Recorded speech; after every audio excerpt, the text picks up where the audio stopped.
Guys, marami nagtatanong ano daw setup dito na gamit. Kasi isa lang talaga ang cigarette port dito.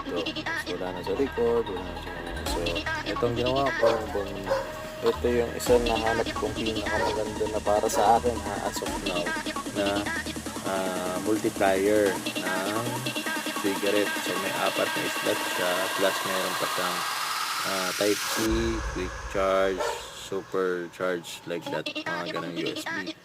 Tapos ngayon, meron pa akong bumili pa ako ng ganito para sa charging ng USB, type C, super charge, mga ganyan. Tapos eto naman para to dito dito dashcam. Tapos itong isa ay yun din, no? Meron na siyang wire na kasama. Ayan. So, tatlo na yan pang iOS. Check out nyo na yan guys. Ciao!